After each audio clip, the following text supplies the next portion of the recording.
है कि अब जिस तरीके से संसद के अंदर राहुल गांधी की स्पीच है, उस पर यह कहना कि भाई बहुत सारी उसमें इनएक्यूरेसीज हैं, हो सकता है, इसमें कोई दो राय वाली बात नहीं है, लेकिन उस पर संसदीय कार्य मंत्री का जो बयान है वो एक तरीके से धमकी और चेतावनी भरा है कि भाई कोई कितना भी बढ़ाओ, कार्रवाई तो होगी। अब ये क्या दर्शाता है, इसका क्या मतलब है? क्या राहुल गांधी को फिक्स करने की पूरी योजना बना ली गई है?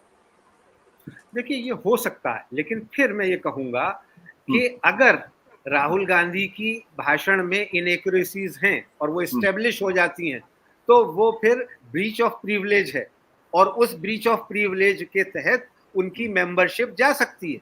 और ये हमने देखा है, बहुत कम लोगों को शायद ये बात याद है कि 5th लोकसभा में मधुलिमय के एक सवाल के जवाब में इंदिरा गांधी ने गलत बयानी से काम लिया, और 6th लोकसभा में उनकी मेंबरशिप जब वो चिकमंगलुरु से बाई इलेक्शन में जीत के आई तो वो टर्मिनेट हुई, और टर्मिनेट ही नहीं हुई, उनको सजा के तौर पे जेल भी जाना पड़ा।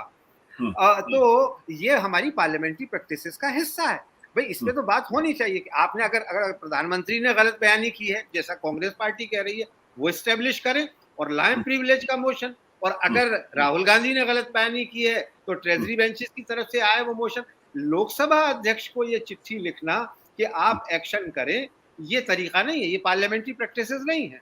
ये इसका मतलब ये हुआ कि आर्बिट्रेटरी तरीके से आप लोकसभा स्पीकर के जरिए से वही काम कराना चाहते हो जो 17वीं लोकसभा में आपने किया था, कि आपने 150 सांसदों को निलंबित करवा दिया। तो ये जो है स्वीपिंग राइट्स स्पीकर को या चेयरमैन राज्यसभा को नहीं मिल जाते, और इसलिए मैं कह रहा हूं कि जो भी गलत बयानी हुई है उसका प्रोसीजर है, वो आप लाइए, प्रिविलेज कमेटी को मूव कीजिए, और वहां पे तय हो जाएगा, बयानात होंगे, सारी चीजें होंगी। अगर एस्टेब्लिश होगा कि राहुल गांधी ने झूठ बोला है तो फिर या तो वो माफी मांगेंगे और या फिर उनका टर्मिनेशन होगा। लेकिन यही पैमाना प्रधानमंत्री और बाकी मंत्रियों पर भी लगना चाहिए। जिस राजनाथ सिंह ने ये कहा कि हमने 1 करोड़ का मुआवजा दिया, पंजाब में तो ये साबित नहीं हुआ कि 1 करोड़ का मुआवजा अग्निवीर को दिया गया, वो गलत बयानी है। और इसलिए कांग्रेस पार्टी को राजनाथ सिंह के उस बयान के खिलाफ प्रिविलेज मूव